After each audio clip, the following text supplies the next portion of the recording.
All right, well, good afternoon, everyone. We are more than excited to have this conversation today and to have you here. We have a lot to talk about, so we're going to go ahead and get started and just roll with the punches. A few housekeeping things. We do have the Q&A as well as the chat available. I do want to send a special thank you to Amber Sims, who is helping me manage that with all things Zoom.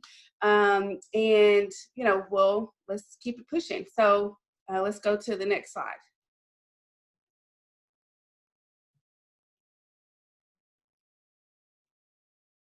Hey, Amber, you can hit the next slide. There we go. All right, so the how we're gonna spend our time today, I'm gonna talk a little bit about Innovon neighborhood. Some of you may or may not know me, but my name is Maggie Parker. I'm a founder of Innovon neighborhoods. I'll give some context for our discussion today.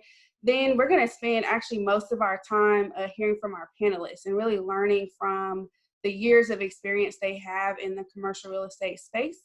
And then we will get to Q&A. We have received several questions in advance. We will try to get to as many as possible, but we also want to get to your questions that you have now. And then we'll do a quick wrap up with hearing from all of the panelists. And so let's go ahead and jump into it. So Innovon Neighborhoods in general, it's a people-centered development and consulting firm. So we are working with community anchors to really move their projects forward through both innovative and collaborative solutions. Through this process, we are in partnership with McAfee Southwest, who has a 30-year development track record.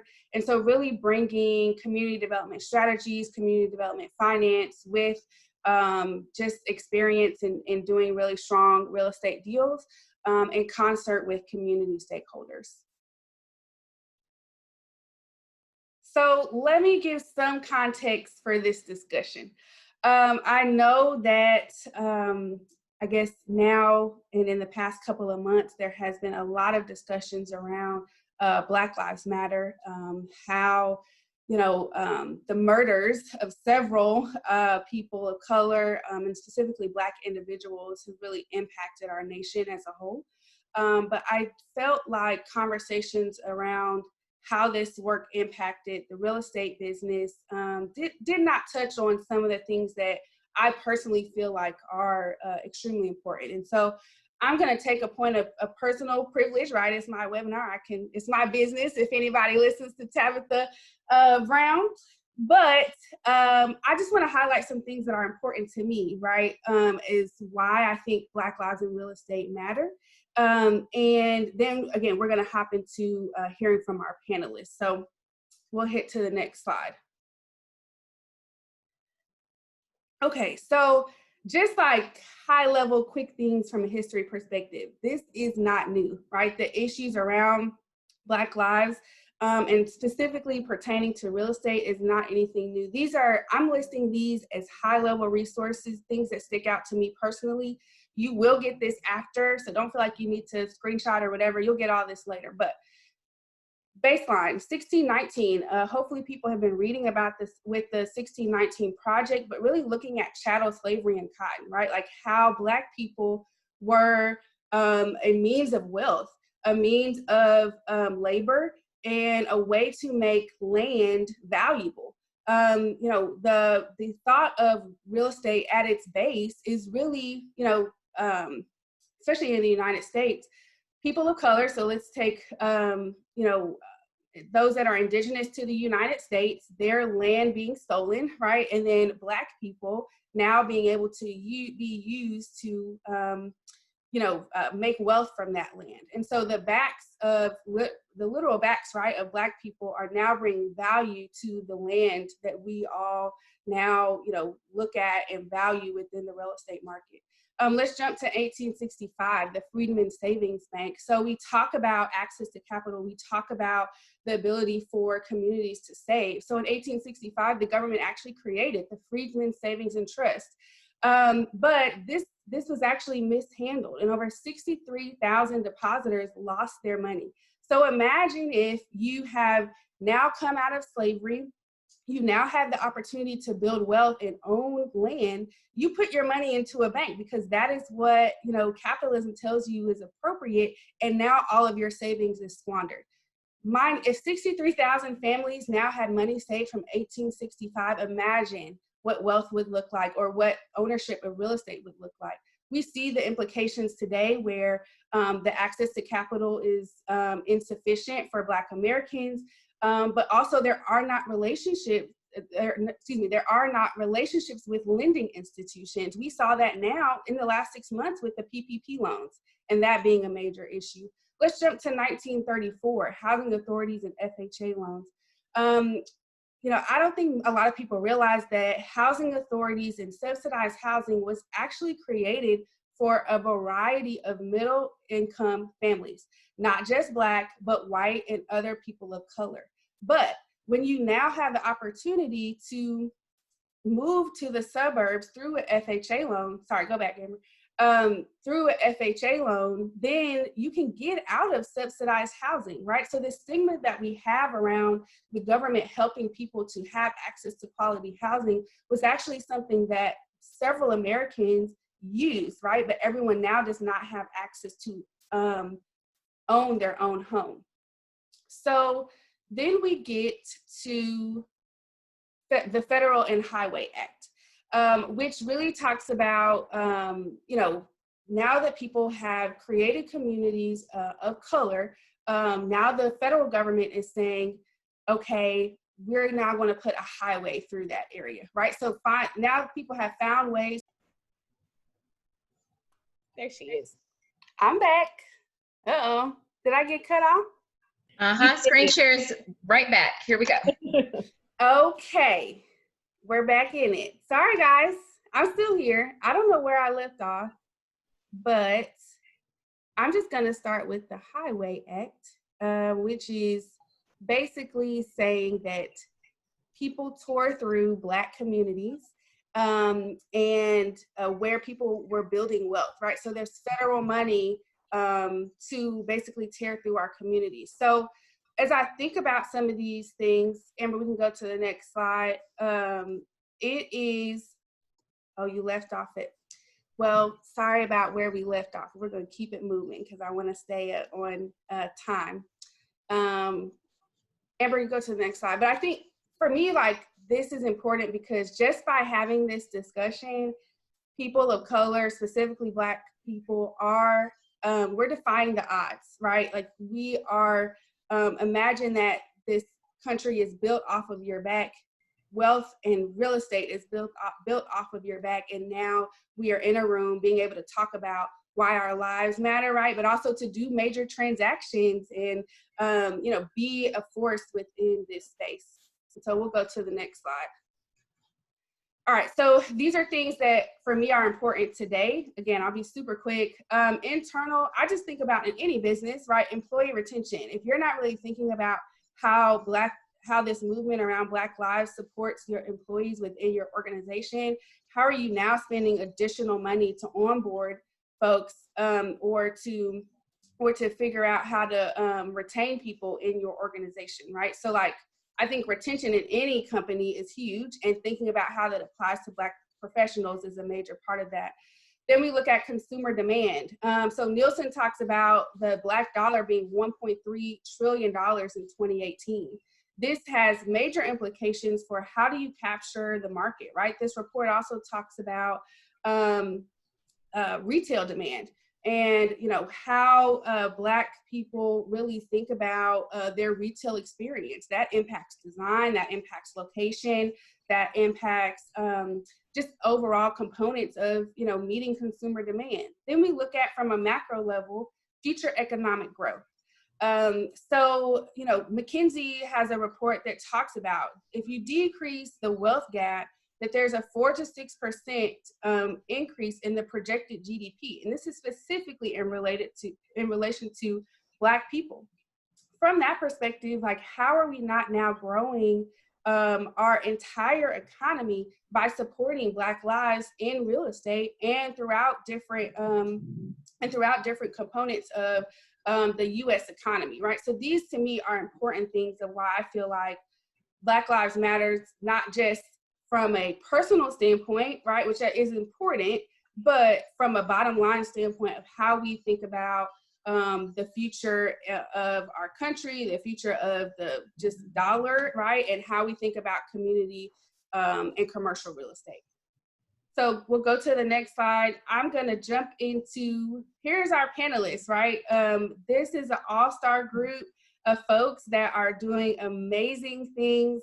I am extremely grateful for them to join on this call. And I'm gonna actually allow them to introduce themselves here shortly. So Amber, we can take off the, there we go.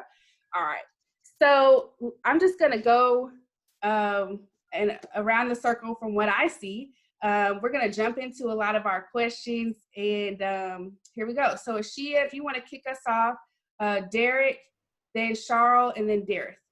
So give us just who you are, your company, and quick intro. Thanks, Maggie. My name is Asheya Warren with PRAXIS Marketing Communications. We work with a variety of cross-discipline AEC firms and nonprofits that have a real estate interest.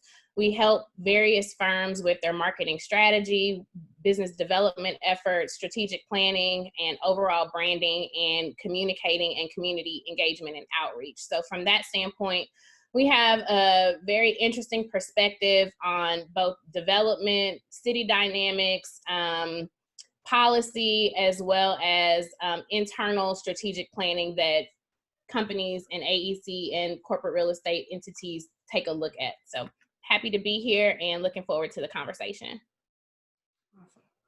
Awesome. My name is Derith Avery. I'm the founder and CEO of COIR Holdings, LLC, and we focus on community-centered real estate development.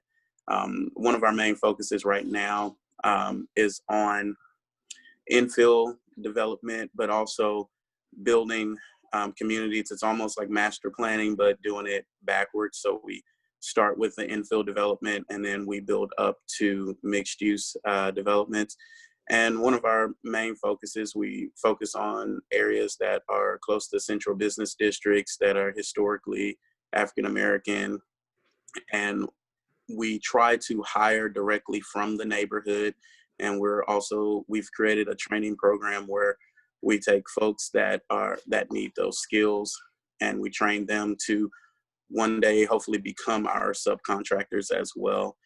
And we believe in revitalization without gentrification. And that's usually where people get confused, but it definitely can be done. And, we also do property tax consulting as well, which is one of the keys to understanding the landscape in how real estate is valued. So that's who we are. Thanks. Awesome. Charyl, we're going to you. You're on mute, so unmute yourself. Yep. All right. I'm Charyl McAfee-Duncan. I'm president of McAfee-3 Architecture and Design here in Dallas, Texas.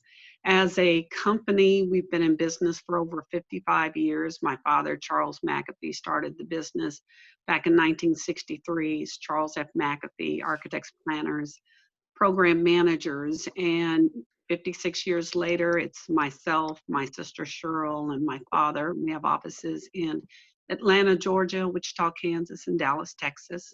And we specialize in architecture, planning, program management, interiors. We also do, from a real estate standpoint, concept development or program management, because in a lot of development projects, they need a concept, and good design increases market value. And so that's what we provide from a real estate development standpoint.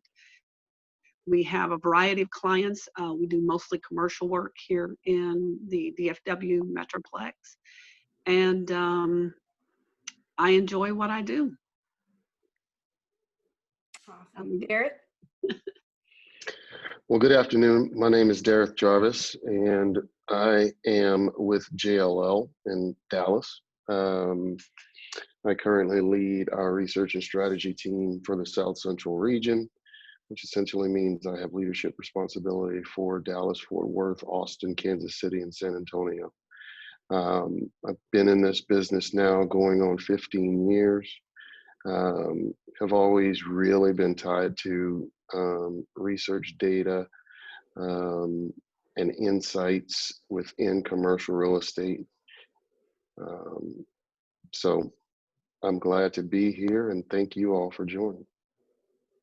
Well, thank y'all for being here. As we prep for this call, I reminded everyone this is a discussion. So you have the questions. I'm really just going to put them out there and we'll see where we end up.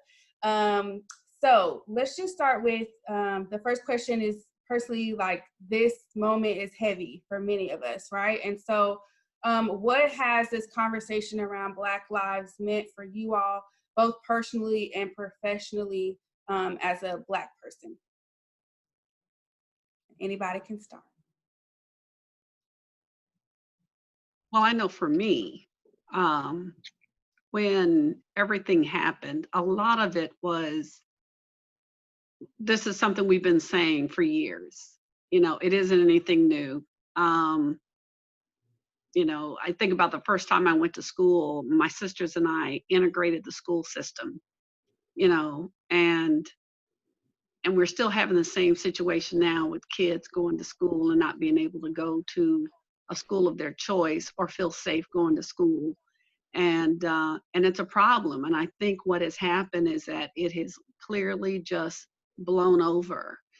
And it, on the one hand, it's nice to see that some of the comments that we have been making for years is finally being said.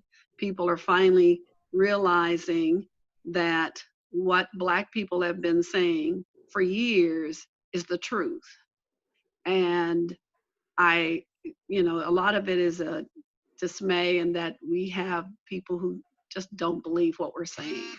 It's nice to see that there are white people that are involved in what it is that we're saying and what it is that we're doing. And I'm actually shocked that, you know, there's colleagues that have actually called and said, hey, you know, we see what's happening. We're just calling to see how you're doing. I was like, wow. Just think what could possibly have happened 25 years ago if they just even cared enough to even say that. So to me, that's what's happened. That's what's happened for me. And to piggyback what Charyl said, it was interesting that if I made a post, you know, even just 12 months ago that said Black Lives Matter, it was extremely controversial. And now it's interesting seeing more people who I would have never guessed share those sentiments, because now it feels like they actually put themselves in our shoes and understand some of the things that we've been screaming about our entire lives. It's been really interesting from a real estate perspective. I've seen more people just kind of at least acknowledge things that maybe before they would have ignored. Even on job sites, you know, I get a few more waves.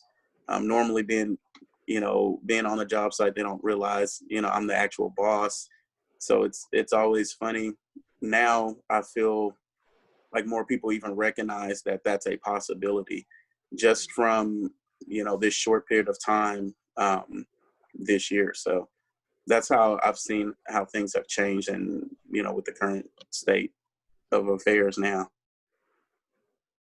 I agree. I think industry-wide, personally, professionally, you're starting to see corporate policy shift as opposed to just lip service. We're at a watershed moment, I believe, where instead of making subtle nods to increasing diversity and inclusion, for whatever that means, right? Over the last 10 or 15 years, that has been kind of ingrained in corporate culture as something that entities need to do. There's not necessarily across the board measurement and metrics of what that looks like, how it's implemented.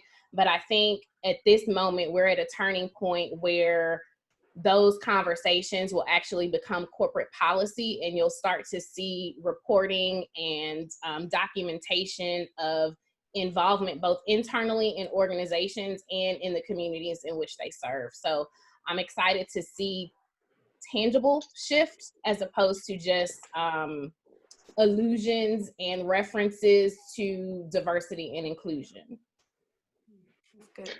Yeah, I agree. I agree with everything that's been said. I think, you know, for me personally and professionally, two words really come to mind, and that is those are awakening and activation. In this moment in time, what I found happening for myself was an awakening to everything that was going on around me, that I had really not paid close attention to in the past, and then that caused an activation for me to be, you know, try to be part of the solution, both personally and professionally. So those are the two things that have happened for me specifically in this moment. And it's exciting. I'm encouraged by a lot of the support that I seem to be getting both personally and professionally. So that's what I would add. That's great. You know, I appreciate all of you all's perspective. I think just the heightened awareness, as you all said, has really opened up a lot of different doors. Derek, I'm going to start with you on this next question. You alluded to a little bit. So what are the misconceptions you often experience when you're aligning like the fight for Black lives and your work in real estate? That's a great question, and it's one I usually get from a number of different angles. So one of the things that I always think about with myself, and people, you know, refer to me as a developer, and a lot of times that word has become a bad word in circles outside of real estate because it has a wide ranging definition, and so the assumption is that I'm either one of two things. I'm either, you know, the big wealthy developer that doesn't care about the neighborhood, or that I'm just walking around saying I'm a developer with no actual projects on the ground.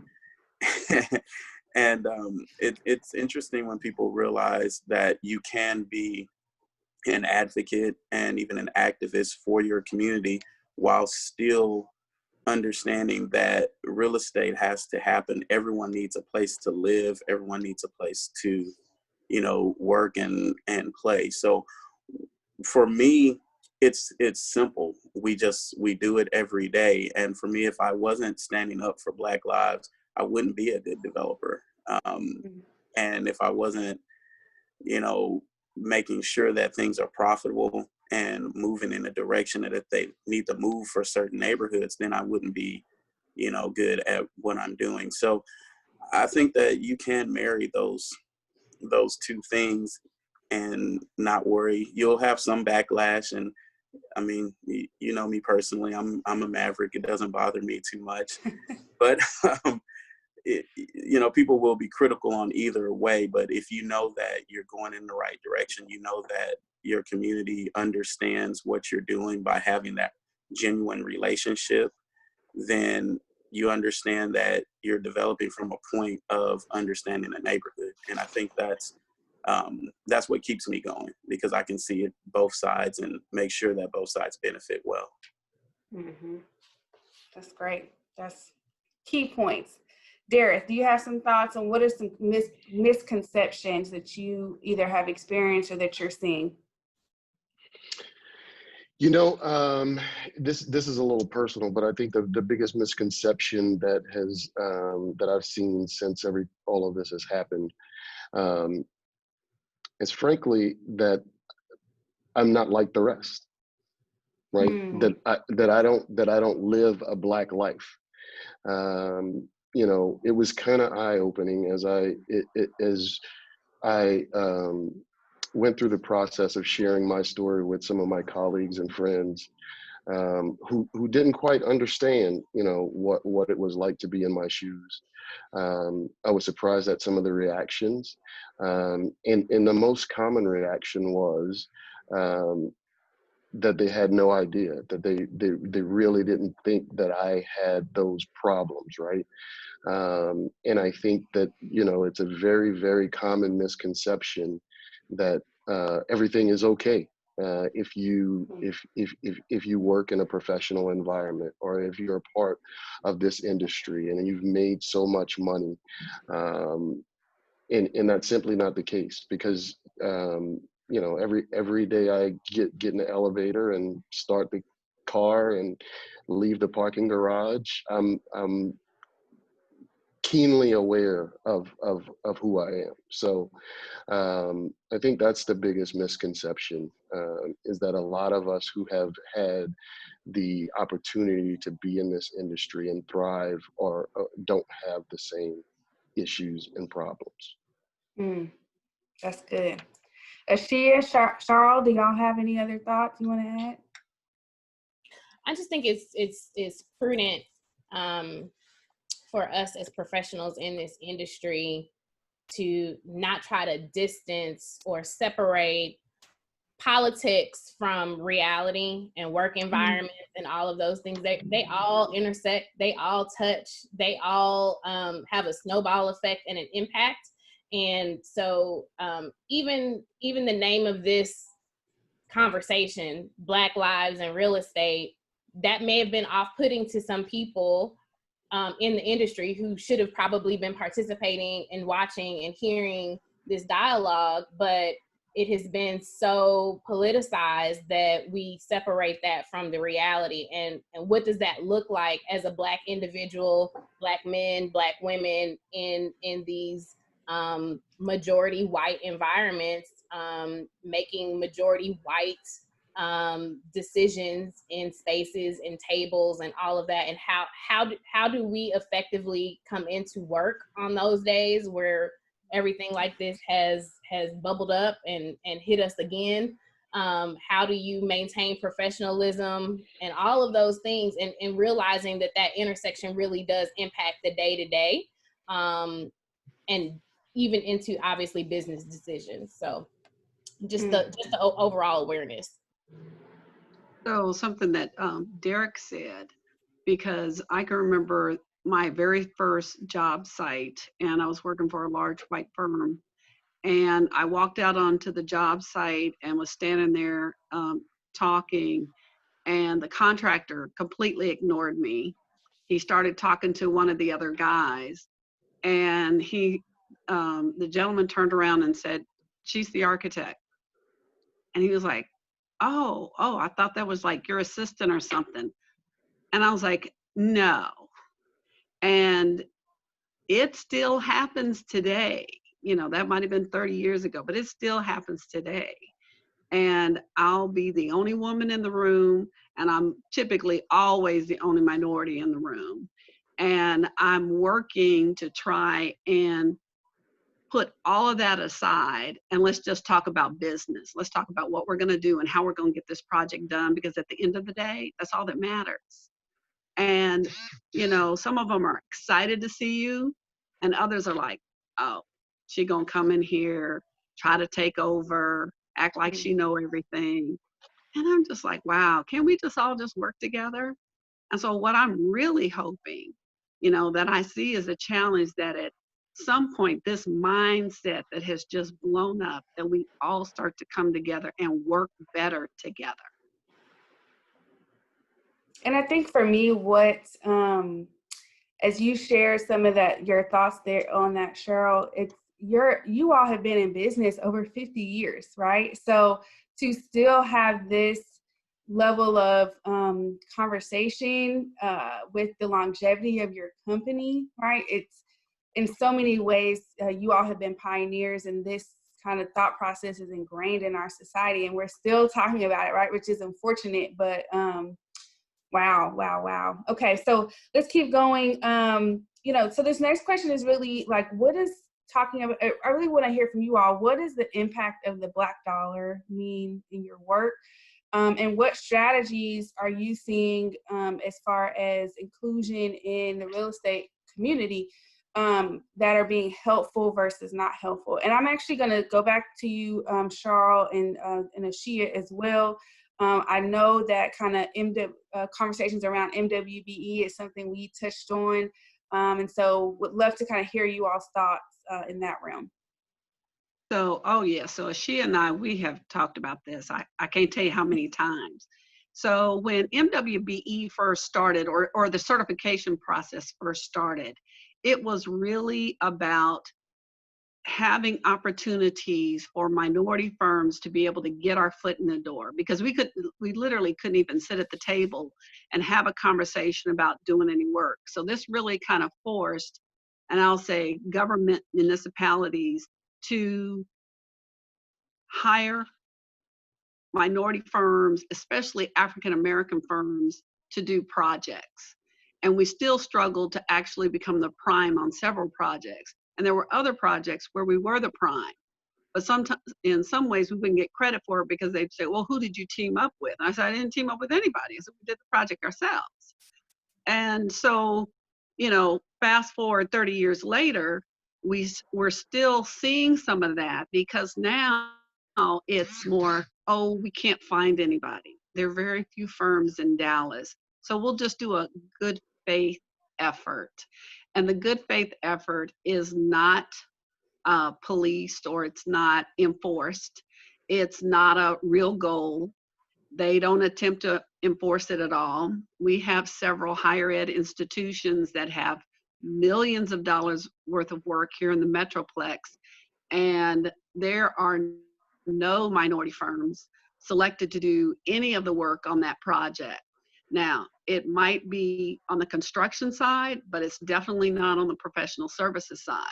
So is certification working? Yes, with those that enforce it, but it's not enforced across the board. And there are several that would rather just do away with it because they claim, well, it's been out there for 30 years, so they should have been able to develop their businesses without needing it. And what happens is that we're all in that same little pot of government work together. And you can't survive on just government work. Right. And that's the other flip side to the coin. So I'm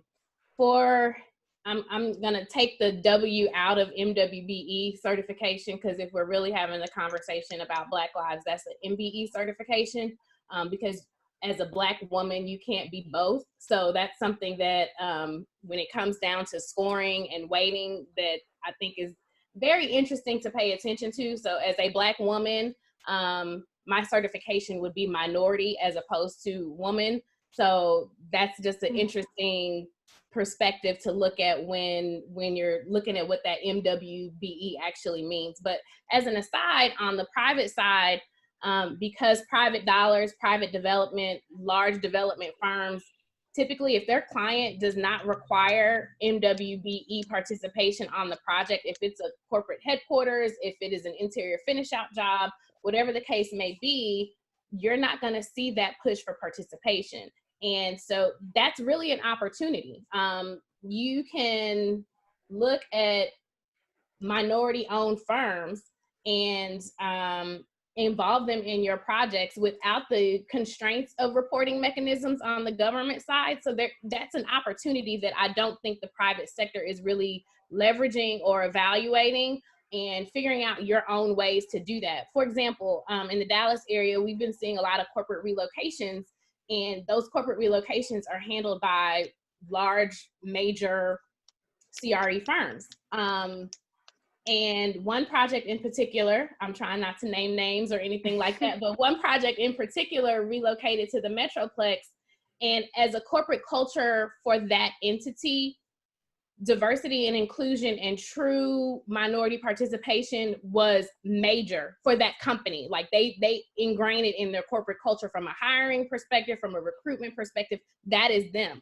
So when it came time to relocate to the area and build this new major corporate headquarters campus, that was something that was pushed on both the architectural team and the construction team and the developers. And the developer, when they went out to solicit for professional services and contractors, was like, we don't normally do this. What do you want us to do? And the company had to drive the company had to drive what that looked like and what level of participation they were going to have and experience. And it was mandated from the owner. And so if we start to see that happen from the ownership side on private development, then we'll start to see more participation throughout the life cycle of the project.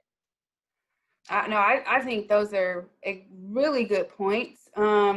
Really, because I feel like a lot of firms get pigeonholed into now, you know, they're now under this certification. So they're a sub under XYZ Prime versus really just saying they're a really great firm and they're minority owned. And we know that this, you know, meets goals that are like important for us as a company. I think that's a great point.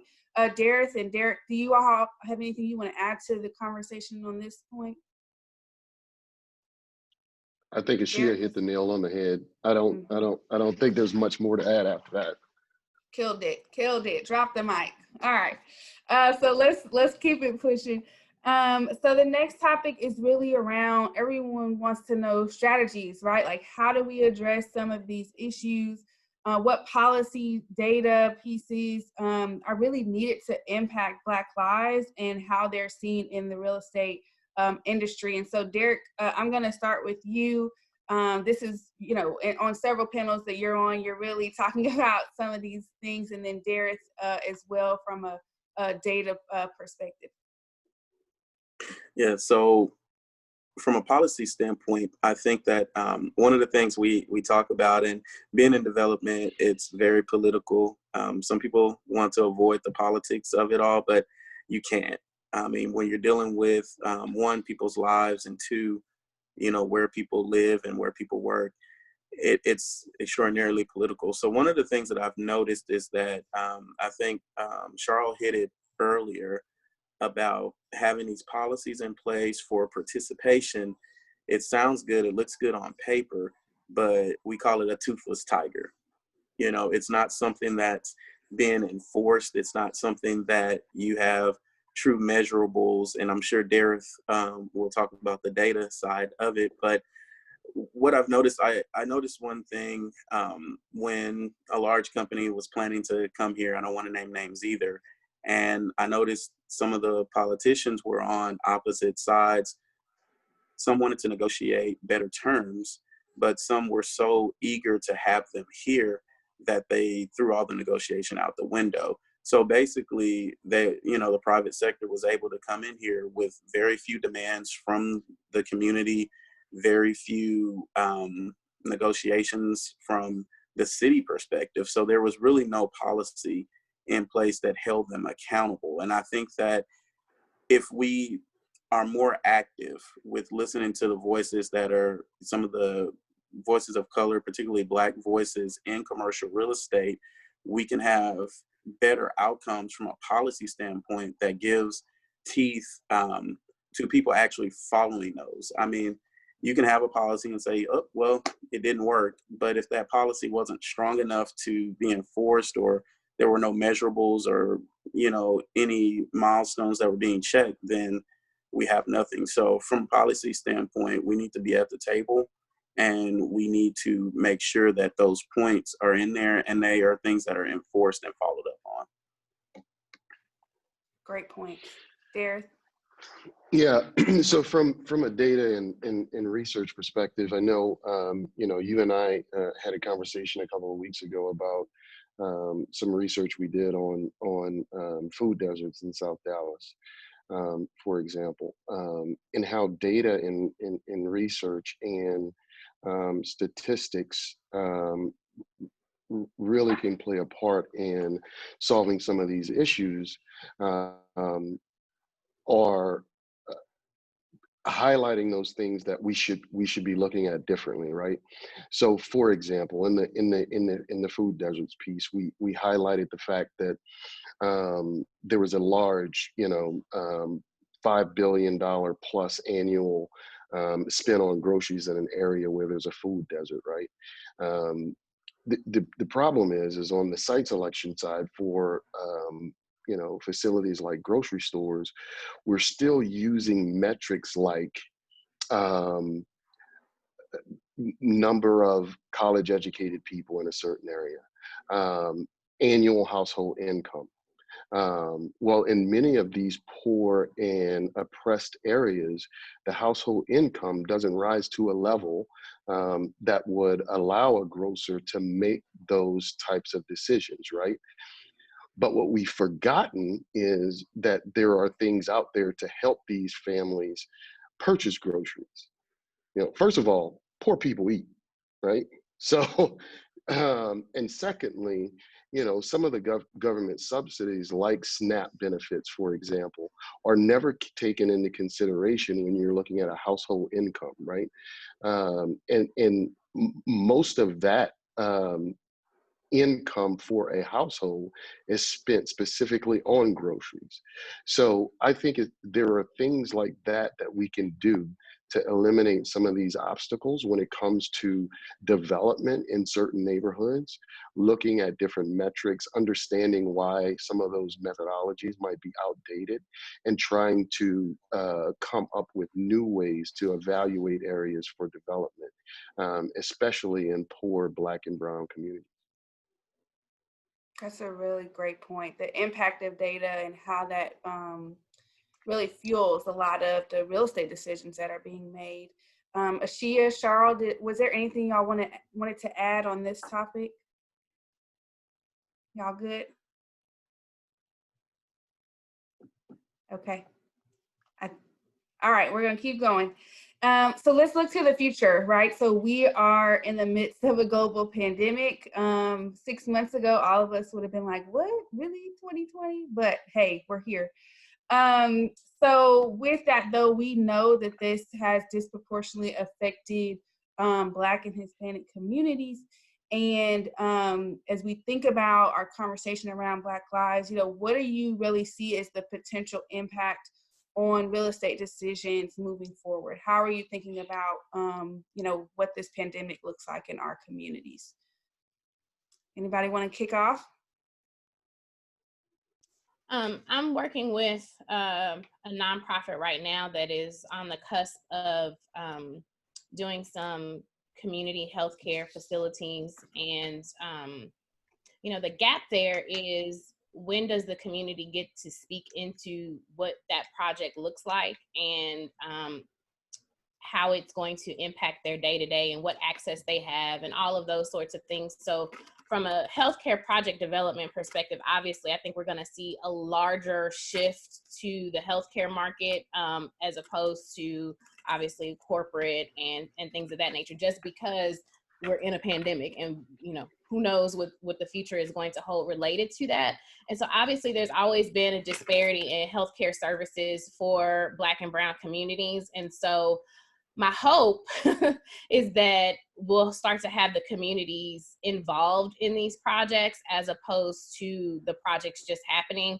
I always talk about development and say, when we're talking about community engagement, let's not do projects to communities or in communities. Let's do it with them and alongside. And I think that has to be a conscious decision. And that requires representation in order to have fruitful conversations, right? You as a white team entity can't come into a Black and brown community and expect to have transparency, open dialogue, trust, right? Trust is huge, especially when we're talking about real estate, because of this history that we talked about at the beginning. That is culturally ingrained in our communities to have a distrust. So when you are potentially moving forward and having a positive project, if that community is not brought in from day one or even before day one conceptually, then you're building in a roadblock at the same time that you're building the project, right? And so making sure that you have alignment, engagement, input intentionally throughout the entire life cycle of these development projects, that's the way to change the dynamic of the community. And it also has outlying benefits, because then you start to expose our communities to this as a career path, right? Like I don't even know if we're talking about that, but the representation at the table is indicative of these systems and disconnects as to why we're not present, right? So if we talk about an industry event and show up and the room it's 200 people and there's 5 Black people in the room, and you already know those Black people, and it's that's an indicator of where we are as an industry. And so exposure early, community involvement, all of those things can help propel and move us forward as we start to look at where we go outside of this pandemic. Great.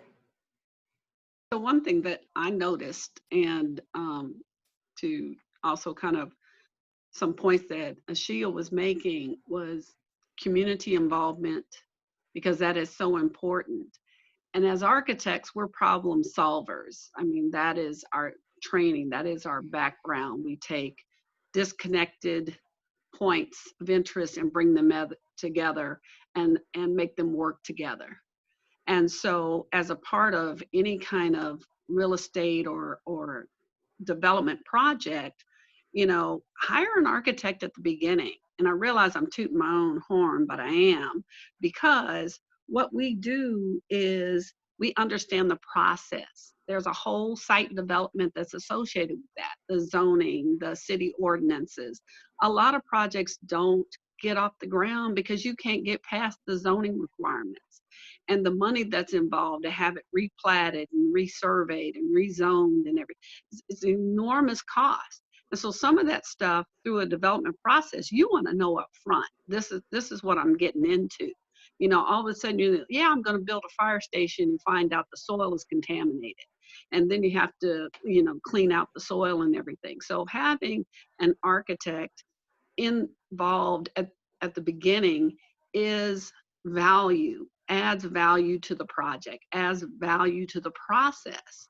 And my other point is, when we're doing concept development, we'll have a lot of people who call the office and say, I just need a drawing.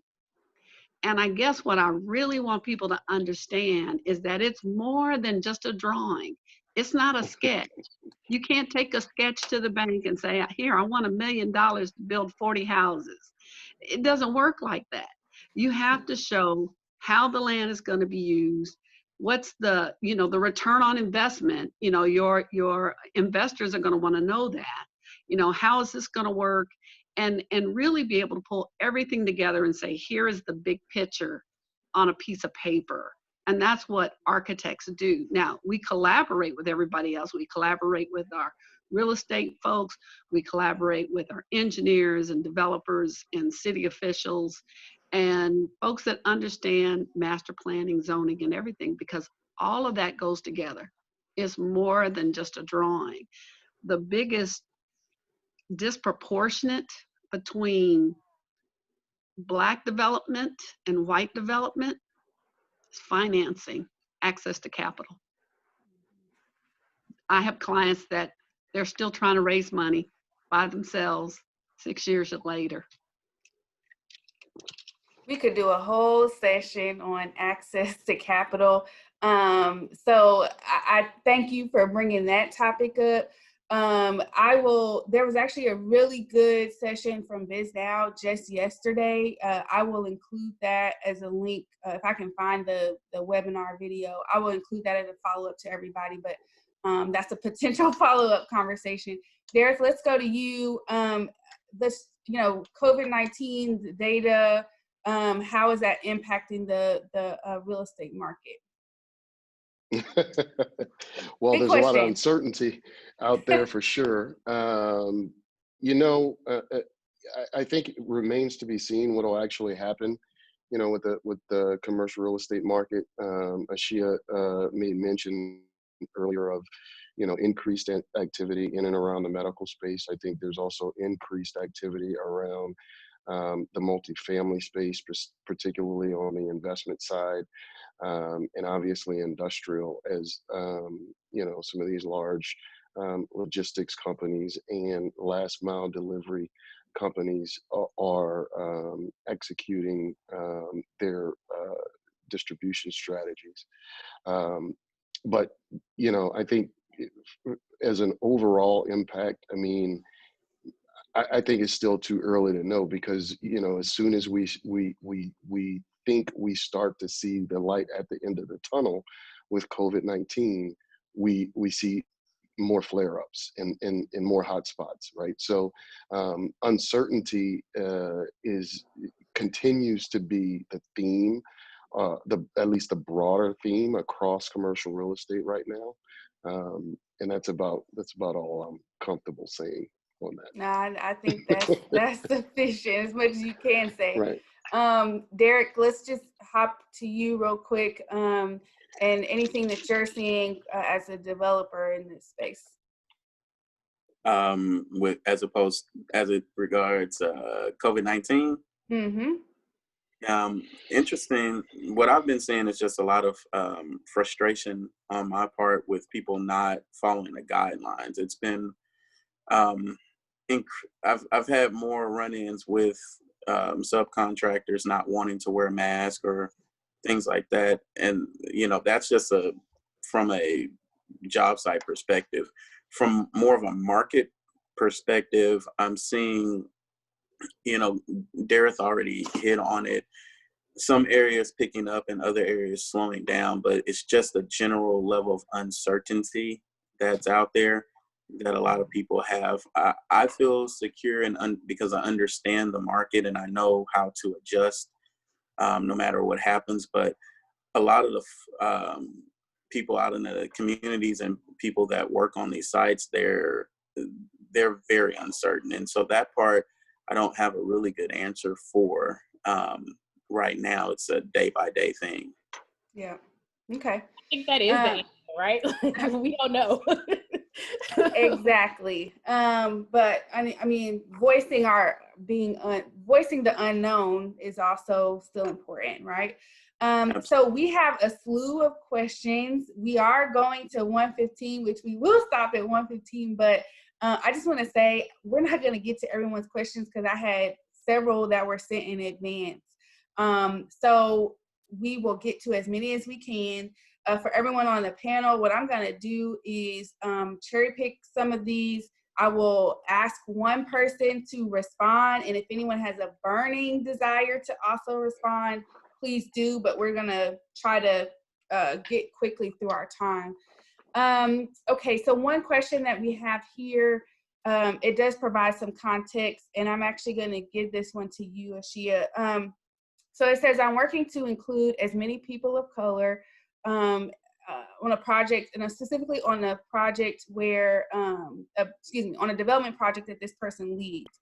They often run into the dilemma of working with Black-owned businesses versus having Black representatives at the table that then work for Black-owned or led firms. What is the best way to create a Black-led collective of contractors and subcontractors considering the limitations in specific areas? So really just saying, you know, inclusion of Black-owned companies versus representatives of of white-led companies, and really kind of building that base for Black leadership on their project. Candidly, that's a disconnect, right? There is, again, I alluded to it earlier, of exposure and representation, right? So there's one disconnect of numbers of project managers and team members and all of that at the table, right? And that's separate of minority-owned entities that, you know, if they're a business, they can have white employees. Just because you're minority-owned doesn't mean all of your employees are minorities, right? So that's one misconception that people may have. Obviously, if you're a minority-owned entity, you probably have more affinity to hire from your community, but that doesn't mean everybody that's working at a Black-owned or Hispanic-owned firm is Black or Hispanic. So making sure that your RFP and your requirements have an inclusion participation measurement is important. And then as far as outreach is concerned from professional services and actual team members at the table in the room, that's a symptom of the industry, unfortunately, right? And you can't say, I want you to have this one Black employee work on my project. That's unfortunately not the way that it works. I think the answer to that is future looking, and that what can we do to expose and engage the next generation to get into this industry, and what can we do to foster those career paths in order to make sure that they realize that this is a viable industry and career path. One thing that I will say is I was the president of the Dallas chapter of the Society for Marketing and Professional Services. That's the peer group to AIA and TEXO and all of these, ULI, all of those organizations. And I would argue on that side, 95% of people involved in that industry kind of fell into it. And that means that, and that's not Black people, that's overarching. So that means that we're not doing a good job of explaining the breadth of this industry. If you're an SMU or TCU or whatever, then it's kind of baked in. You have that experience, and that exposure and that career path is obvious to you. But we need to start looking at our DISD programs, our local public school entities, since we're not just talking about Dallas in this conversation, but how are we starting to expose students to this as a career path and dispelling myths and misconceptions about real estate, about architecture, about construction. So I know that doesn't necessarily answer the immediate problem right now. I would lean on some of the affinity organizations that do exist and try to make that be a conversation of, okay, I want these people at the table, but then the piece of it is that there's also, I don't want to say slim pickings, but it's slim pickings in certain scopes of work in certain disciplines. That's just being honest. Thanks for that. Derith, I'm going to come to you on this next question. So we know that commercial real estate is a white dominated industry. When we're talking about white male dominated industry, when we're talking about diversity and inclusion, should people of color feel obligated to enlighten and advocate? No, they shouldn't feel obligated. This is an issue where it in order to understand the gravity of it, I think you need to do your own personal research. Now, there is some context that your Black colleagues could add to that research, but it's up to them. It's up to them. It's a time to listen and really do your own research versus expecting the only Black person in your office to enlighten you as to what the big deal is right now. Because that is really how it comes across when you ask them that type of a question, or you have those types of expectations from them. That's a really good point. Charyl, I'm going to come to you with this next question, which is really about so this person is a building designer, commercial broker, and a Black woman. The issue that they're seeing is that when they talk to the Black community around doing due diligence on their projects and really kind of putting to a big visionary project together, people are not necessarily, and this is not just the Black community, but in general, they're not seeing the value in needing their services, right? So how are you seeing, whether that's Black or non-Black investors and folks in the commercial real estate business, to truly understand what it takes to get a project done, and really just make sure that, there's a need for your services and the work that you do, especially bringing the lens of, working in Black communities? Well, knowledge is everything. And in a lot of cases, people don't understand the amount of work that goes in to putting a project together and getting it to move forward. It's kind of exactly like what I was mentioning earlier. If you bring an architect on, you have to put together a team. You have to surround yourself with people who know how to get stuff done. There are a lot of people that talk, but there are people who are rainmakers. They can turn around, they're given a task, they turn around, they get it done. They know what they need to do. And when you're starting off and you have this mammoth project that you want to do, you need to surround yourself with people who know how to get it done. But what I have found is that you have a lot of entities, they might not know what it takes, but they also don't know what it costs. And so when we're doing concept development, we try to negotiate a fee because pro bono is not a part of our business plan. I'll volunteer for a lot of stuff, but my drawings, my ideas, my concepts, my visions is my bread and butter. You know, it pays the rent, you know, food on my table. So I've got to keep that going. And so when people come to us about doing a particular project, that's what we start to talk about. And the task, I think the task is really connecting with a banking institution that does development that can turn around and say, here's a checklist and this is what we need. Because I think when people have a checklist and they know what's required or what someone is asking them to do, then they're able to follow along better. And then having an example that, you know, a packet looks like this. And when you start to see all the documentation, all the land information, the design concept, the cost, the return on investment, you know, it's a packet. It's a lot of information.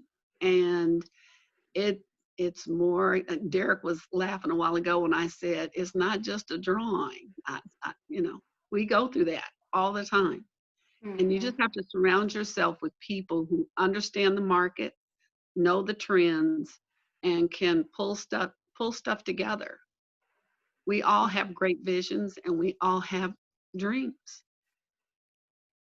Yeah, and we need strong people to make it a reality. That's great points. Thanks, Charyl. Derek, I'm coming to you with this one. There are a ton of questions around cooperative economics. How can community members get engaged in real estate? How do you pool money from the Black community to do this work? With really the basis of your company being, you know, new development without gentrification of people, right? Like you're in the midst of this. So give us some of your thoughts on those topics. Cool. So I went through and read some of those questions, and I think that I can answer like 3 of them, like you just proposed, because you really just asked me 3 questions. I did, so, but you know, you got it.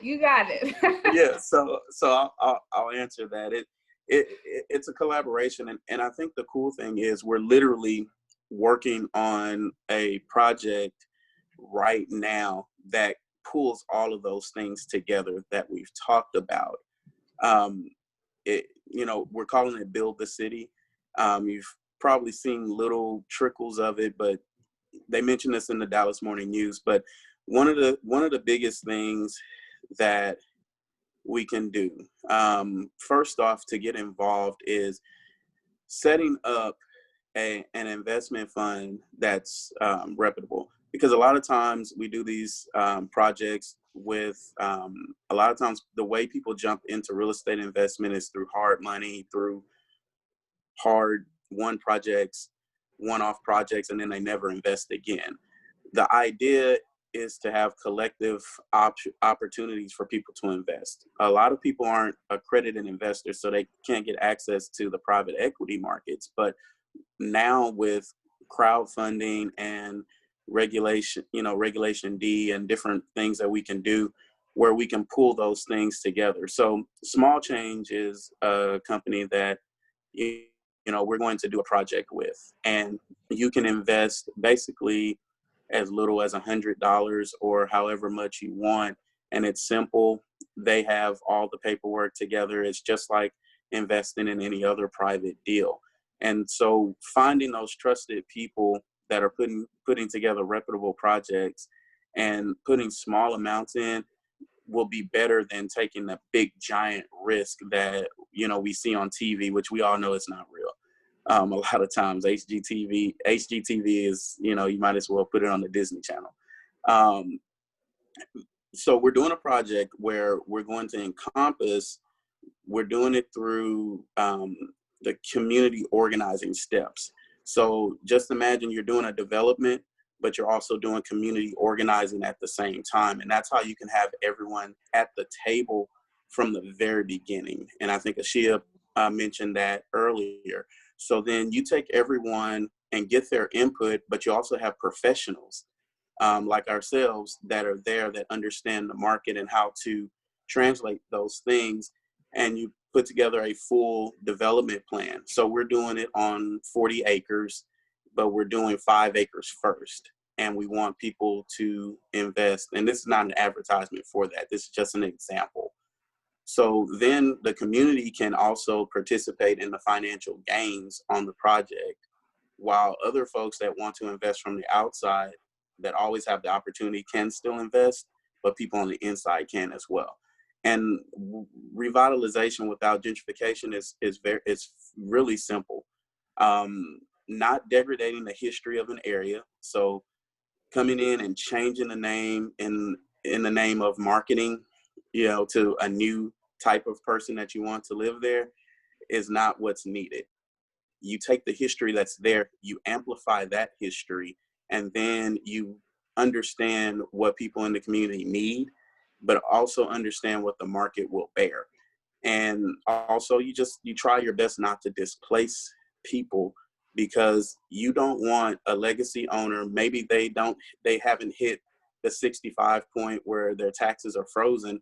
Maybe you have someone in there, you know, that's from 30 to 50, but they've been there for a while. You want to figure out how to make sure you engage them, and you make sure that they understand that if that area increases, my company specifically, we handle their property taxes. We go do it. We make sure that the appraisal districts are comparing apples to apples instead of, you know, comparing a new build with an old build and changing the land table for the area. So those are just some quick things. I know we could do I do a whole lecture on it, so I'm going to stop there, but hopefully I answered the question sufficiently for now.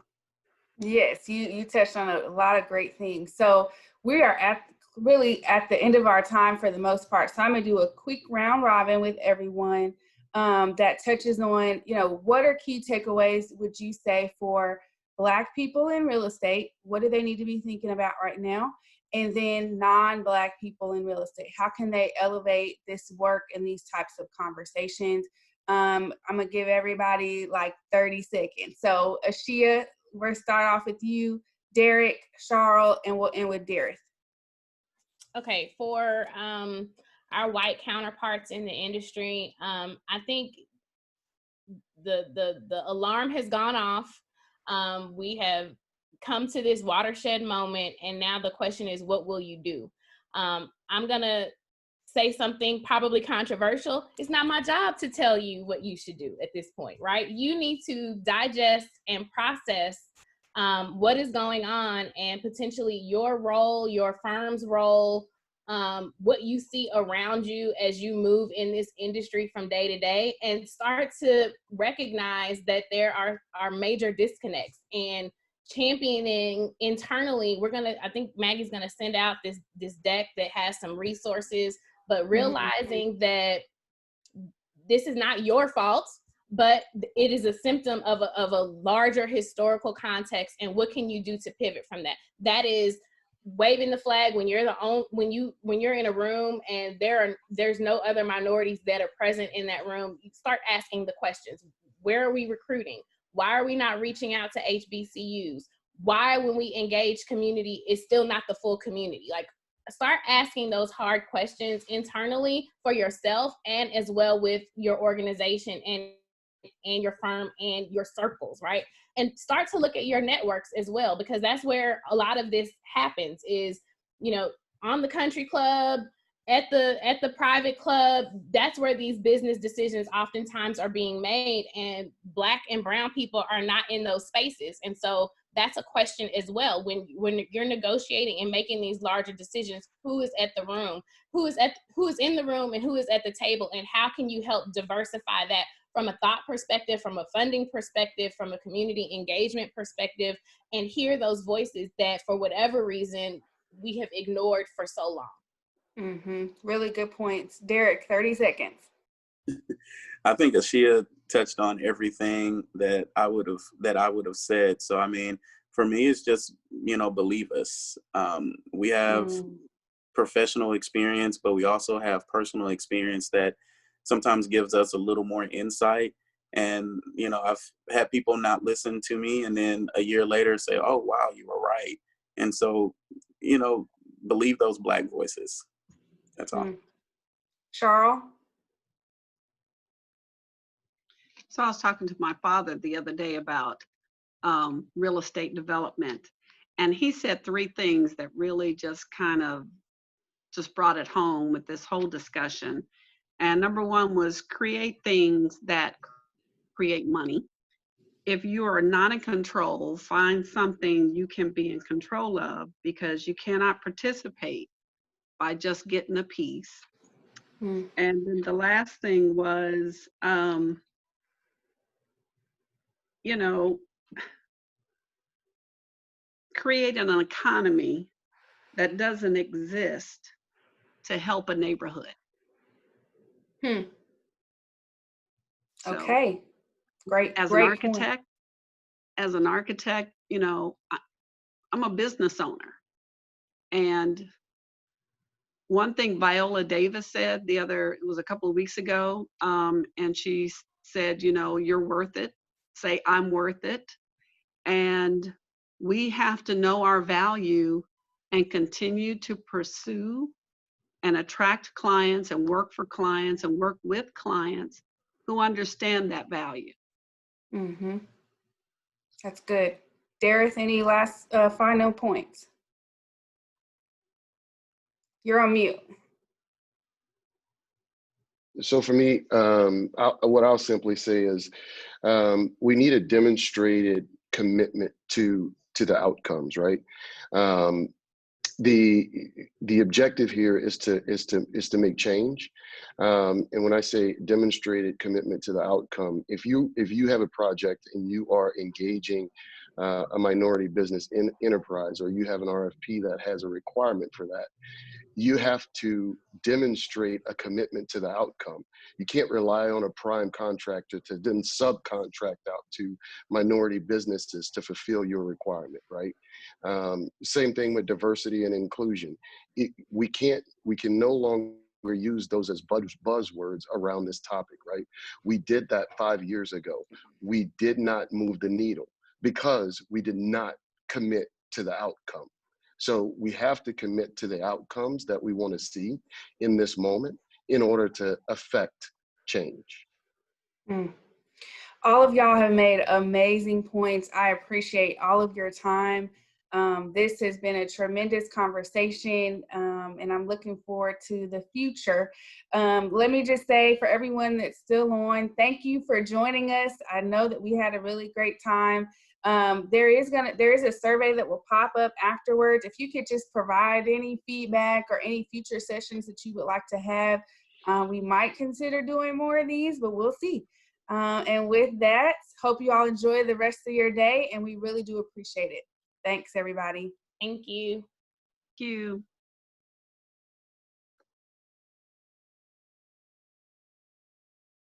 Okay. Thank y'all.